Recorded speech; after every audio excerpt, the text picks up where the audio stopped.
Welcome. Thank you and good afternoon to everyone joining us on the call. My name is Elizabeth Wafel and I am the lobbyist with the Greater Minnesota Parks and Trails organization.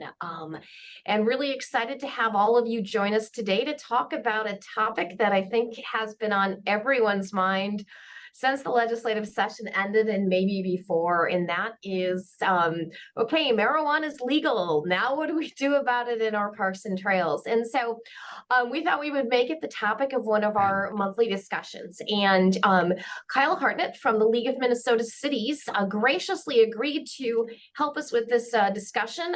For those of you, I think all of you probably know who the League of Minnesota Cities is, an organization of pretty much all of, almost every city in Greater Minnesota, over 800, excuse me, in Minnesota, not just Greater Minnesota, 800 cities. And they have a really great research department that, quite frankly, very smart people. They're who you go to when you have a question about laws getting passed, things like that. And so Kyle's going to talk to us kind of about the law, and then we're really going to open it up for discussion because I know a lot of people have questions. We've got a few people on the call who have enacted ordinances already, like Ben Anderson and Brad. We'll let them comment on their experiences as well. But you've heard from me enough, so I'm going to let Kyle talk. Thank you again, Kyle. No problem. Thank you. I have a kind of a brief presentation I can go through first just to kind of give some background. So it's a host disabled participant screen sharing. So it's not letting me. Brad, it's enabled for me. Can you enable it for him? Thanks. Sorry about that, Kyle. That's okay. There we go. Try again. Yep.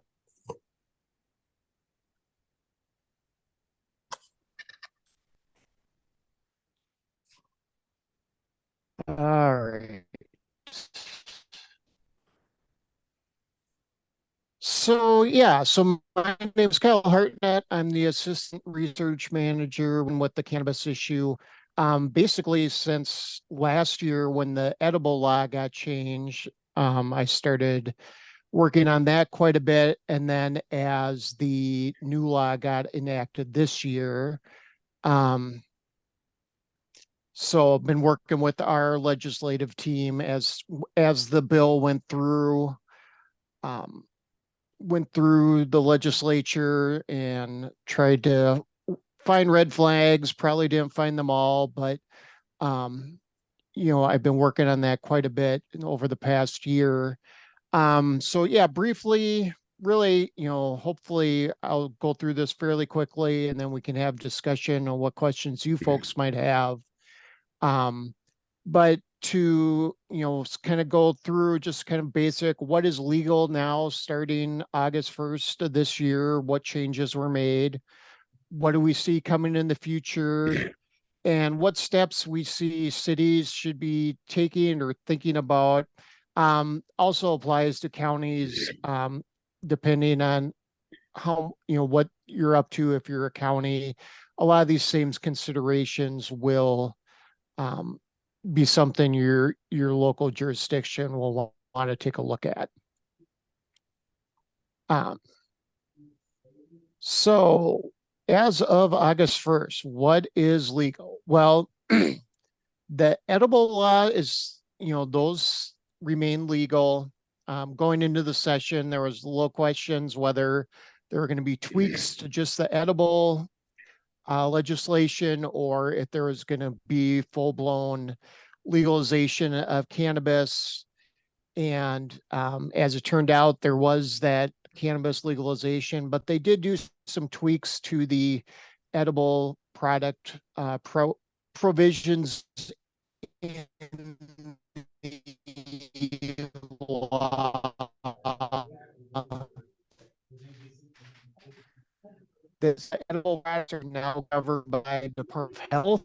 Before they were governed by the Department of Pharmacy, which really didn't have capacity to really look and govern and make sure that the products that were out there met the state standards.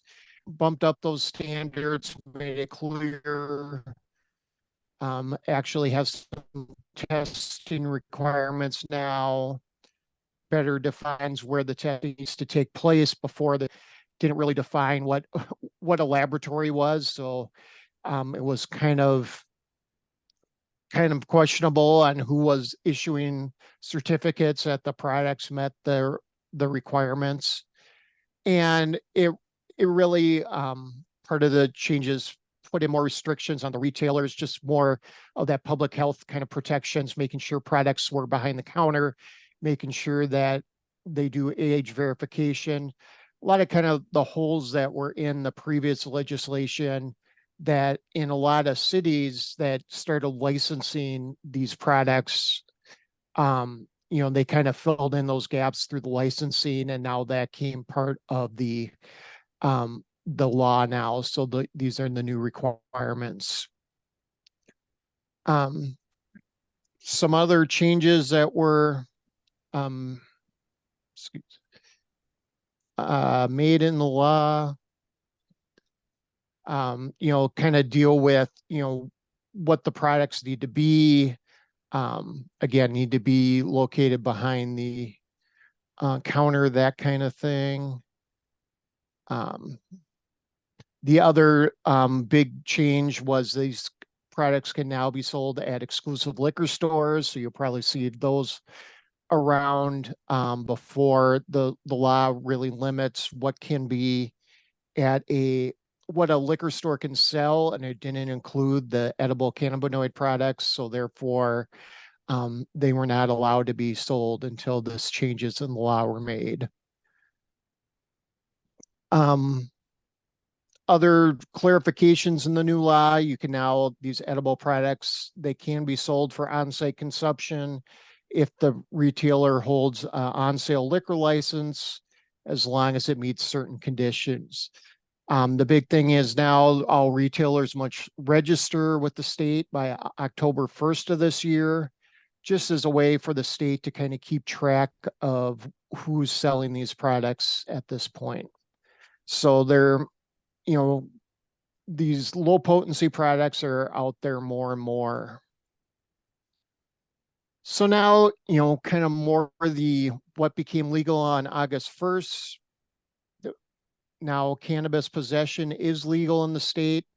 You can have up to 2 ounces of flower, 8 grams of concentrate in your residence. You can have up to 2 pounds of cannabis.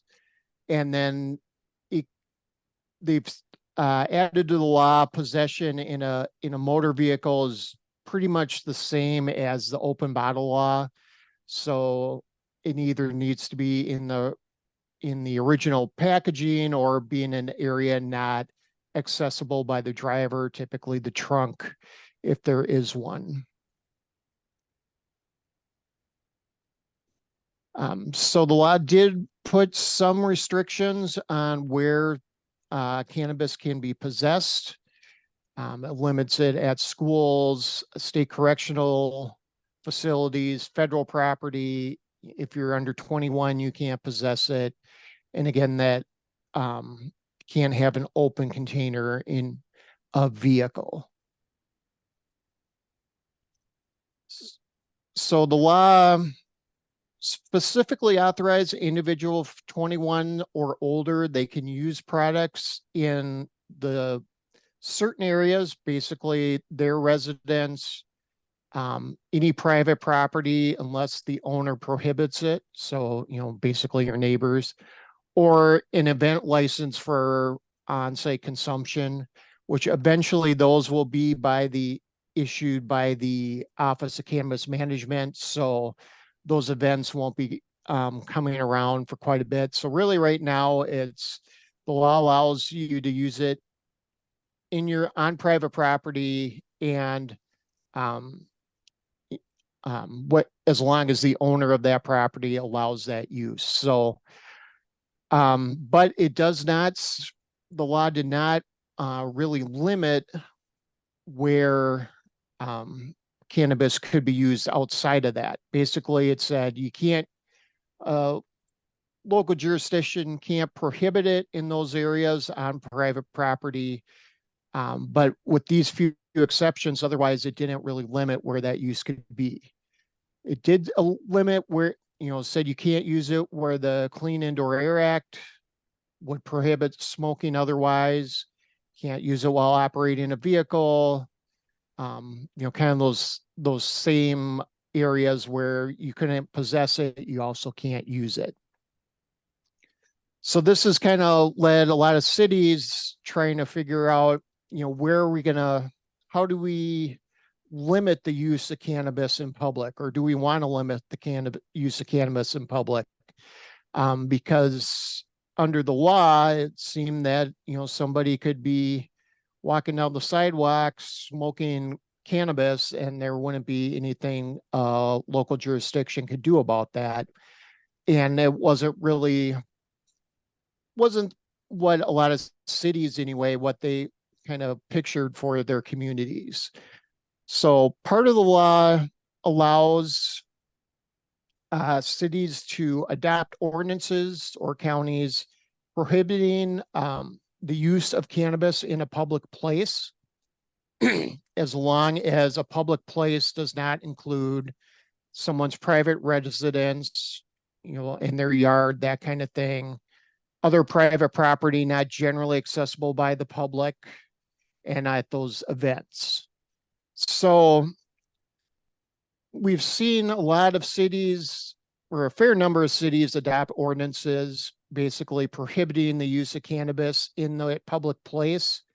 But that definition of public place has been different from kind of city to city. Some take a very broad look at it, and they've adopted ordinances that say we're prohibiting the use of cannabis anywhere except for these 3 areas that are listed there. So anywhere else we're considering a public place and you can't use cannabis. Others are being a little more strategic and a little more focused and defining public places as typically for this group, a lot of are saying, public property, city property, in the parks, that kind of thing.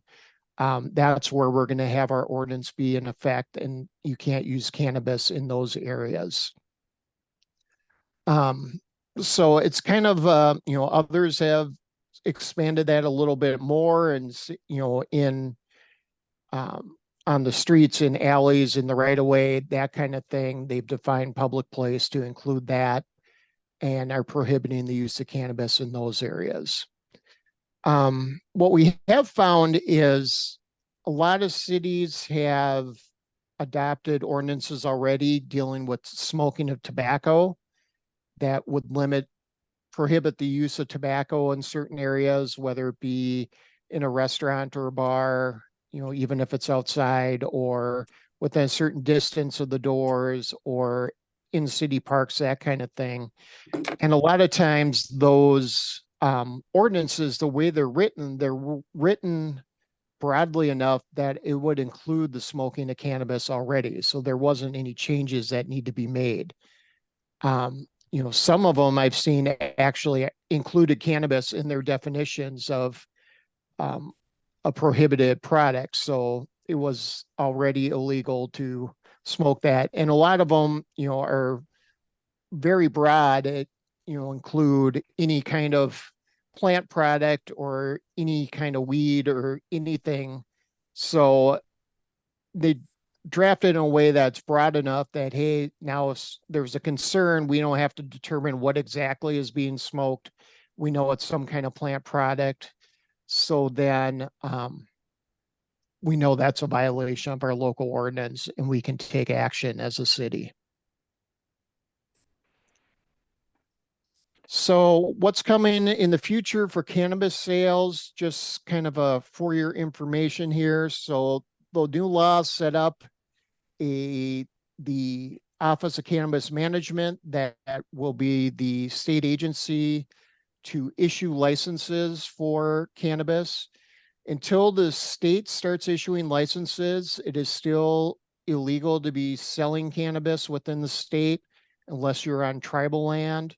So there's cities are going to have to wait. I know there are a lot of businesses out there that are really kind of gung ho and want to get in on this, but they need to wait for Office of Cannabis Management to get up and running. They need to go through their rulemaking process. So on the screen, this kind of shows these are all the different types of licenses that the office is going to issue. The ones in that blue box there, those are all going to be ones that cities or local jurisdictions are going to have some kind of role in that. They're going to need to register with the city if they're, or the county if there's an agreement. If they're running these types of businesses, the local jurisdiction then is going to have some role in the doing inspections and that kind of thing, as part of that local registration. And then, even though local jurisdictions won't have direct regulations over the licensing of those other types of licenses, they still will have their zoning authority to be able to kind of determine where these businesses go in their communities. Office of Cannabis Management has set up a website. They, are slowly but surely updating that. They have a nice kind of timeline of where they see things going, when rules are going to be start to be adopted, that kind of thing. But in the news this morning, found out that a director of the Office of Cannabis Management has been appointed by the governor. That was announced this morning. Erin Dupree, she was in the business. She was part of Lunacy Cannabis Company in Apple Valley. We don't know a whole lot about her, but she seems to be very involved on the business side of things. So she will be the new director that will be in charge of setting up this new office and, getting in place all the requirements to start issuing licenses. So, for cities, the role in regulations, I kind of talked about this a little bit earlier, but, when someone applies for a license within the city, they're going to go through to the Office of Cannabis Management.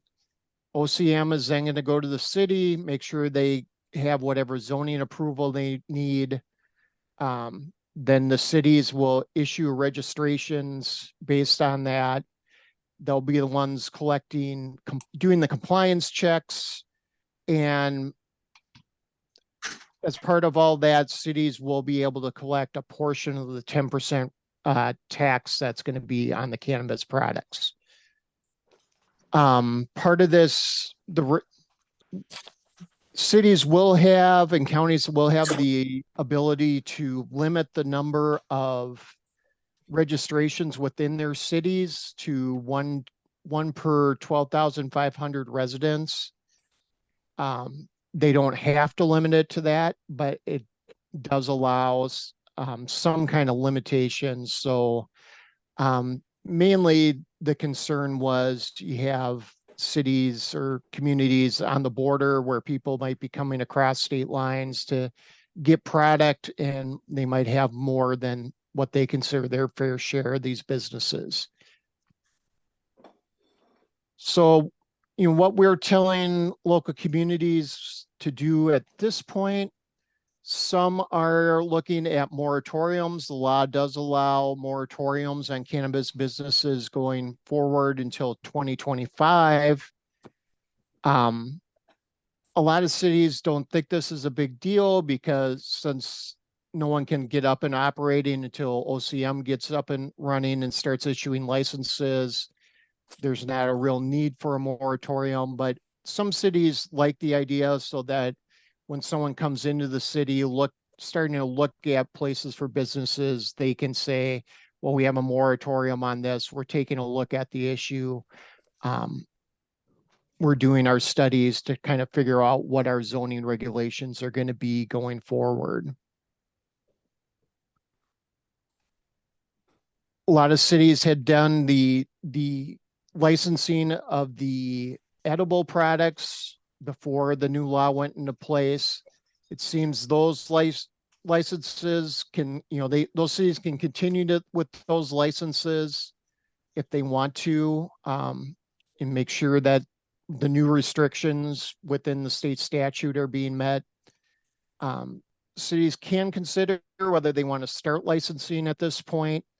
But once Office of Cannabis Management starts issuing licenses for what they're calling low potency hemp edible products, once they start issuing those licenses, local jurisdictions will then be preempted from issuing their own licenses. So now it's a question of whether a city wants to get that up and running in the next year and a half, knowing that it's going to be preempted once Office of Cannabis Management gets up and running. So a lot of cities are just saying, nope, we're not going to do anything. We're just going to let the state handle this.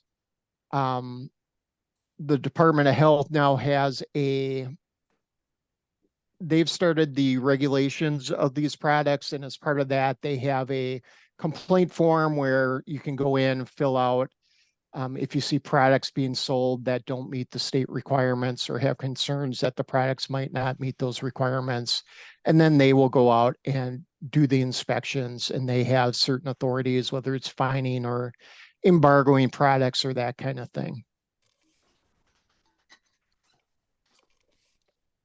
So yeah, a lot of cities are looking at their use ordinances now, and the statute wasn't really clear, didn't have a lot of limitations on where cannabis could be used. So now cities and counties and local jurisdictions are up to them to prohibit in a public place, and up to them to consider what that public place is going to be. Whether it's going to be everywhere, whether it's just going to be parks on public property. Are they going to allow it where outdoor smoking is otherwise allowed? Are they not going to allow it? There's this little bit of there's different ways that cannabis use can be prohibited. Clearly, it's this, cities can go ahead and issue an ordinance saying we're not going to allow it under the new law. But then there's also the Clean Indoor Air Act that might apply, but that's only going to apply to the smoking of product, not the edible products. So if a local jurisdiction wants to limit where the edible products might be used, then they're going to have to, they can't rely on just the Clean Indoor Air Act authority. They'll also have to look on the authority under the new law, and they can adopt ordinances that prohibit the use of those edible products in public. Now, those obviously that's going to be tricky on enforcement of the edible products, but it's something, at least a tool for enforcement, if nothing else, to get people moving along and making sure that those edible products aren't being used in public.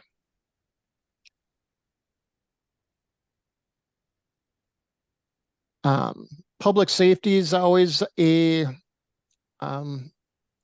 a big issue. The use while driving is difficult to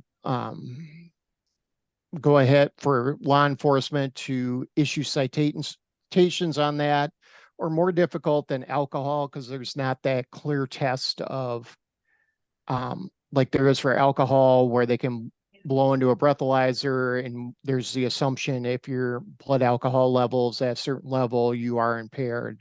There's not a similar test for cannabis, so officers are going to have to use kind of that same training they've used before.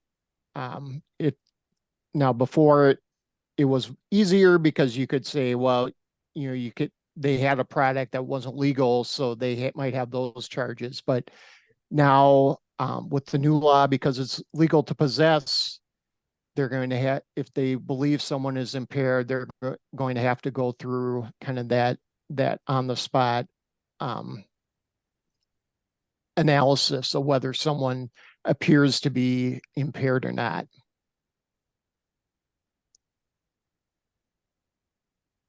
So as we go forward, we're encouraging local jurisdictions to think about their zoning, where they're going to want these manufacturers, retailers, growers, all these businesses, just like any other use. You know, what kind of restrictions are they going to want on them? Are they going to want them to be conditional use, just an allowed use? Are they going to be treated differently as other just retail locations? Tobacco shops, other manufacturers, that kind of thing. We talked about the license limits already. Something cities should be thinking about. Are they going to want to limit their licenses? Then the other unique part about the new law is it does allow municipal cannabis retailers. So a city or a county could open up their own cannabis retail location. We're going to be looking for more guidance from the state on that. What, how that's going to relate to the number of licenses issued. If we limit the number of licenses in our city, can our license just be the one? Also looking at the insurance needs for those products. From Elm's, the league's insurance trust for cities, they've come to the conclusion they will not be covering cannabis sales. They won't be providing insurance for that. They will be looking at other vendors that might be willing to do that, and hopefully being able to provide that to our members that are interested in that, because I know there are a lot out there that are considering it or like the idea of it. So it's a new world and something, this is going to be something very, very unique to Minnesota if we start having these municipal cannabis dispensaries. So I know that was really quick, but that's kind of give you a quick background on where the law is. We do have on our website, we have done more extensive webinars on the topic. We also have a FAQ on the topic that goes through a lot of those um, frequently asked questions that we get. That's a great resource. Also, the Office of Cannabis Management's website has some good information as long as links to specifically the dealing with the hemp edibles and those kind of things, and what those products need to be, what the packages need to be, and that kind of thing. So that's all I have for prepared comments, but I am happy to take any questions anyone might have. That sounds great. Kyle, why don't we kick that off? And I'm going to encourage people to either raise their hands or put them in the chat. And I actually have a question that I'll start off with that occurred to me while we were watching, and then hopefully that'll give people a chance to think through questions. But I saw the detail, I saw the earlier in the presentation, you talked about the fact that the cannabis will be allowed at licensed events that are licensed by the Office of the Cannabis Management. I'm curious because what that means. Like, if an event is in a park, is that like the type of event you're talking about, or what is meant by an event that can be licensed? Because I'm wondering how that interacts with city and county authority within their own spaces. Right. And that gets to be one of those, yeah, it's not super clear at this point, but the way I've been looking at it is, so if you can have an event in in your local jurisdiction, if your city allows events, most likely you have some kind of, regulations on what those need to be like, so they get a permit from the city. And I think all those kind of requirements would still apply. If you'd still need to go through the city, still get those same permits, that kind of thing. But being that cities can also limit where cannabis can be sold, where it can be used, that kind of thing. And with it, they can put if they have an ordinance that says you can't use cannabis in the city park, I think that would still apply. So that could help prevent, those kind of events in the city parks, or, most likely they're going to be not meet the setback requirements that your city is going to have, where a lot of these, so many feet from a school or a park or that kind of thing. So that would kind of prevent in those kind of areas. So now it might be more of those private types of spaces that someone What can I help you with? be able to have a Oh no, what's um, that look? might be able to have a cannabis event, whether it's a farm that does weddings or that kind of thing, or some kind of bigger area. I think they're going to be more on those private sides. And the statute does put in a lot of requirements for those events. One entrance, basically, no one under 21 allowed.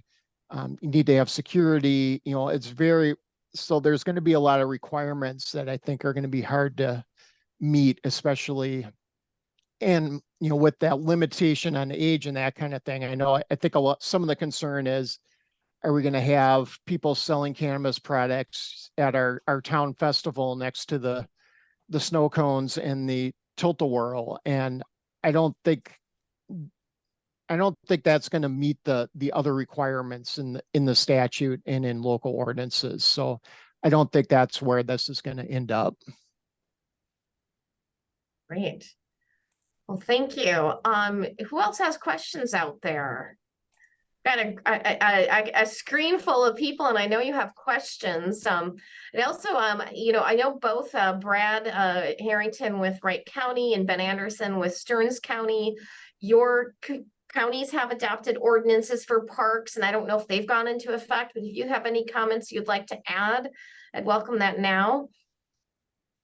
So I can jump in. I did have a question for you, Kyle, too. So we have enacted one at the county level, which obviously impacts our cities, our townships, because they did broaden their jurisdiction to try to make it more of a county jurisdiction. But my question is, and we did prohibit it in parks, but there's the line in the state legislation, in the actual legislation, that I think impacts what you were just talking about, where it says, and this is our ordinance too, no person shall vaporize or smoke cannabis flower, cannabis products, artificially derived cannabinoids, all that stuff, where the smoke, aerosol, or vapor would be inhaled by a minor. Yep. So I'm curious, that's a very broad umbrella. So I'm curious if you've had a lot of talks there, and then, for us, it's been labeled as a petty misdemeanor. So I think in talks with our sheriff's department, I'm curious what you're hearing, kind of how law enforcement is having to interpret this and how they're going to go about it. Because I know that's going to be one of the bigger challenges we're facing, is kind of because they can only label it to that petty misdemeanor, enforcement gets a little harder.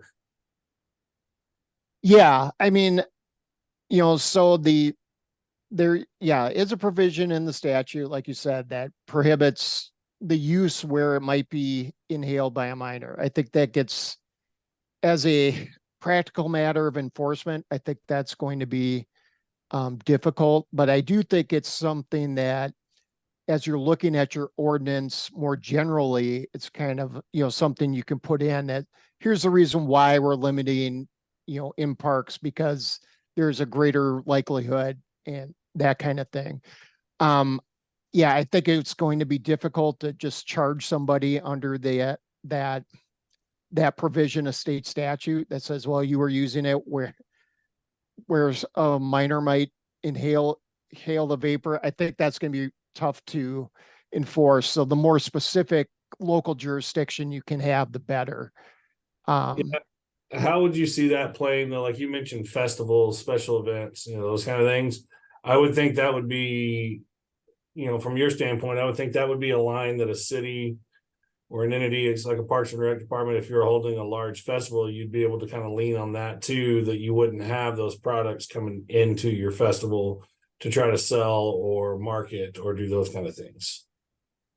Yeah, I think you definitely could use that. And I think, I think you could use the statute for that, but I think, the more specifics you can have in your local ordinance, then when you either give a permit for those kind of festivals or that limits those kind of things more specifically in your ordinances or your policies, I think make it, just makes it a little easier for that enforcement.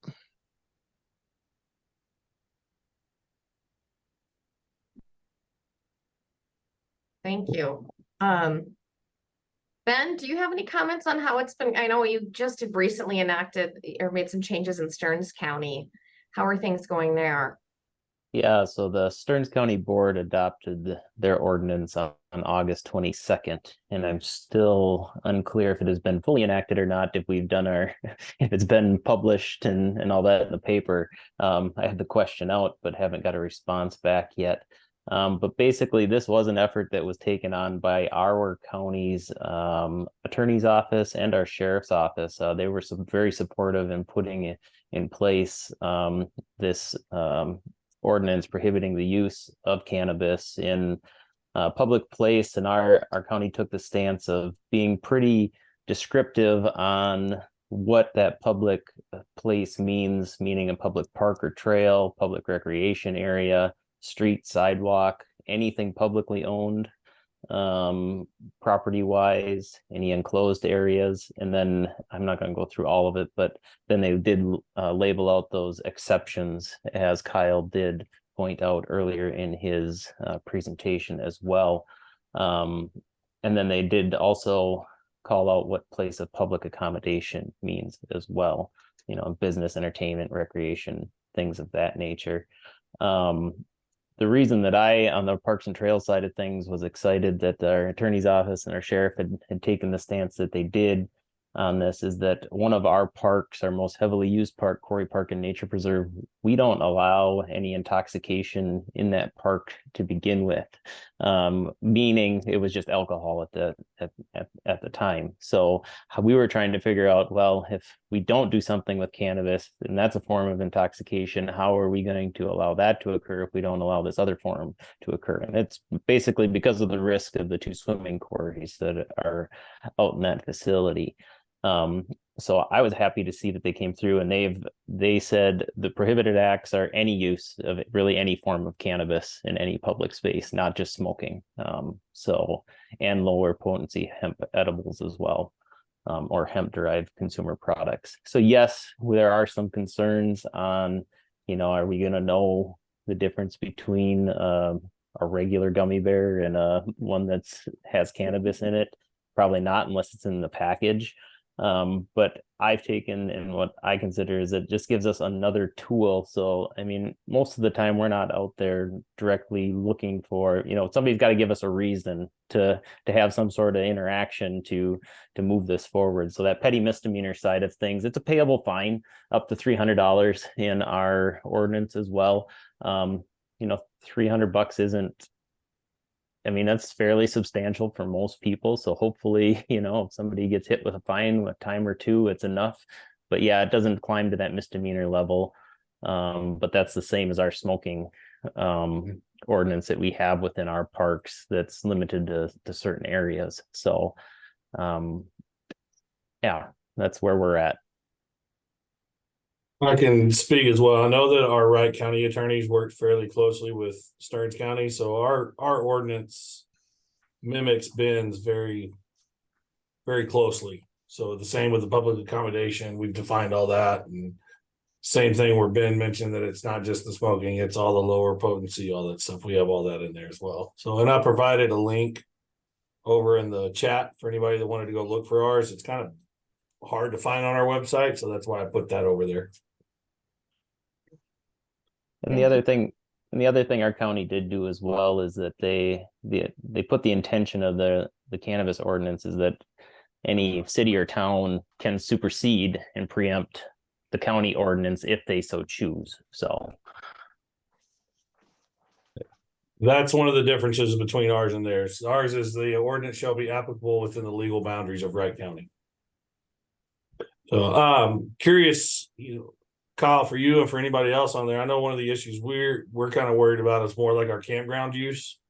People like to sit around the fire and drink beer, do other things, and so it's kind of how this is going to impact the campgrounds. I can speak to what we've done, but I'd like to see kind of if there's anybody on the call that has any other thoughts, kind of how they've handled that. Kyle, if you've had some people with cities that are kind of dealing with some of that stuff, and kind of how that's playing out for some folks. Yeah, I guess I haven't heard anything yet on how that, if it's come up as a concern yet. So yeah, I'm not sure how, our cities with campgrounds, how they've dealt with that.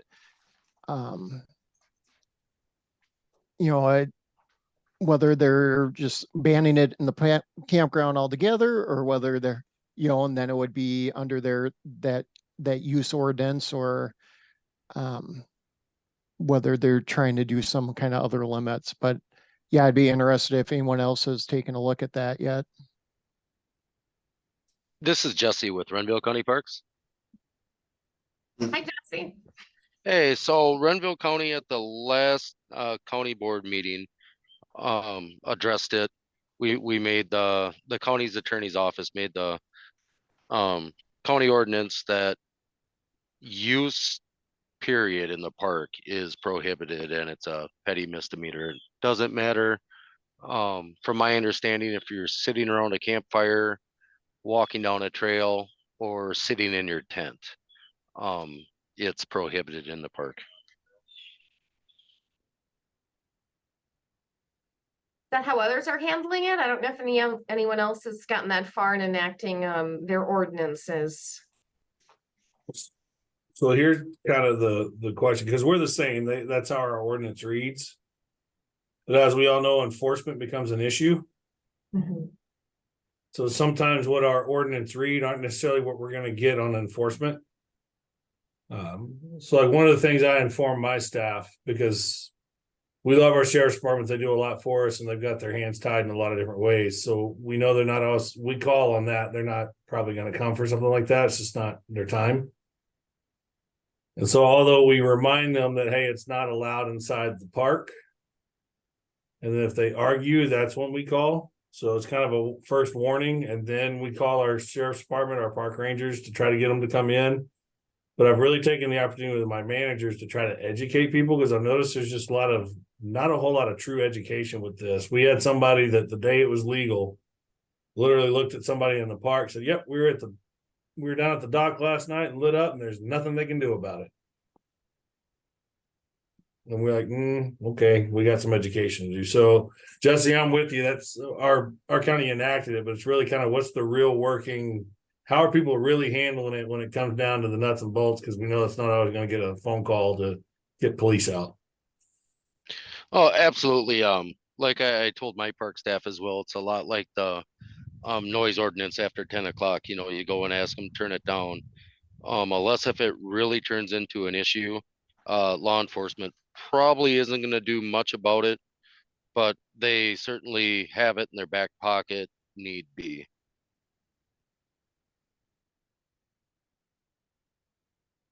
Thanks, Jesse. Does anyone else have any experience they want to share on campgrounds? What are some of the other issues people are concerned about with respect to marijuana in your parks, trails, city sidewalks, county sidewalks, etc.? Got a big group here. Some people have to have some questions. Yeah, I guess I'd be curious how many have actually, I think a lot of cities and counties, we're concerned about the possibility of, use is going to be everywhere down the streets and the parks. But has that been what you've actually been seeing? Have you been seeing a lot more use in those public areas than you had before?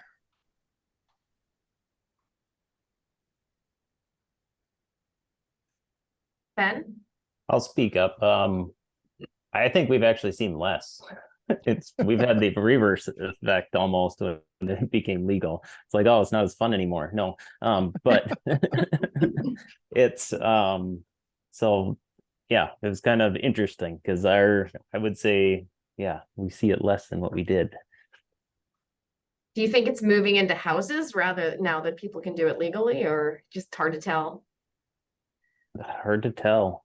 But on the enforcement side of things, we're lucky to have a recreational deputy that's on our staff now. We have seasonal park patrol that are in our most heavily used parks on a daily basis. So we are actively, but we were previously actively, pursuing making sure that alcohol is doing our best to make sure alcohol is staying out of our parks, just because of the inherent risks with our swimming quarries. So, we're going to take that same stance with the marijuana and that use or the cannabis within our parks because, we were already doing that. So, yes, it's another tool, and it's not, we're not going to go out there and it's going to start with education first, and they're not going to start with the fine right off the bat. But like they said, it's another tool that, if law enforcement needs it, they can use it.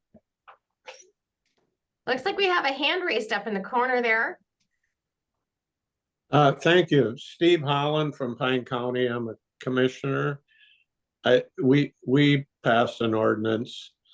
It was the biggest non-issue that I can ever remember that we had a public hearing from. Not one commissioner received one phone call for or against. Nobody came to the public hearing. We basically did what the sheriff thought we should do and the county attorney until everybody gets it all figured out. So we prohibited the use of cannabis on public county property. Mostly as a tool in case there gets to be a rowdy crew out in the county forest that the sheriff can go out there, and they do have a ordinance that they can write a ticket for if they had to, but they're not going to drive around the county looking for somebody sitting around a campfire at night smoking a joint. I know that. Yeah. Thanks, Dave. Anybody else have comments on what they've been seeing in their city or county? Have you been seeing use in your parks? Has it just been a non-issue so far? Because there's not that much legalized selling yet. Or even better yet, has anybody seen or had a large presence at a public hearing regarding cannabis ordinance? Because we did not either. We were the same as Pine County. I don't think we had anybody testify or comment. When they did the public hearing for ours at Wright County, we had probably about 6 or 7 people come, but they were all saying, thank you for passing this ordinance. No, we didn't have anybody that opposed it. It was all people that were for it. So still a issue that was a non-issue. Excellent. I'm just trying to think if there's, I don't want to waste folks' time if there's no other questions, but we also, again, just want to take that opportunity. I do think this is going to be a developing issue. I'm guessing that, the fact that there aren't dispensaries sort of active, and licensed means that maybe there's just not as much opportunity to be taking advantage of it. So things could be changing. We may need to do this again in the future, but is there anything else anyone else wanted to discuss on this topic while we've got Kyle online? I just thought of another fun scenario that could be that we haven't thought of yet. What about trail usage? Your corridor trails? Do you have, intoxication there? I mean, do you have impaired operation of a bike? Mountain bike trails, those kind of things. How all that's going to look? Oh, That's a good question. Any thoughts, Kyle? Yeah, I mean, I think, you can, it comes down to, yeah, kind of that use part of it, yeah, you could prohibit the use, but then what's the impaired, use on the bike while impaired, that kind of thing. How do you charge that out? Again, I think like was said earlier, I think it's all going to be kind of that case by case basis and how more tools you have in the toolbox. Part of the point of the legislation was to, decriminalize and, try to, not be using lots of law enforcement resources on cannabis crimes. So, but the other thing is to keep in mind, I've heard, I've gone to events where, the author, not the legislator, but the House staff person that actually wrote the legislation, really talked about how, the law is going to change as it moves forward. And this is not going to be what it is, 10 years from now. As we see issues come up, things are going to change in it. I mean, the example he used was, prohibition has been out of effect for 100 years, but we get a liquor bill every year still to make changes. So it will, always be evolving. And yeah, I think that, once the dispensaries get up and running, we're going to see changes and kind of have to figure these out as we go forward. I think that's a really great point about the legislation. And I guess one thing I would encourage everyone is that, you've got resources. If you're a city, you undoubtedly belong to the League of Minnesota Cities. The counties belong to AMC. And as we sort of move forward, we may see the changes are necessary. And I would encourage you to reach out to either of those organizations. They both have government relations staff that would be, likely to tackle it. Obviously, you can let us know as well.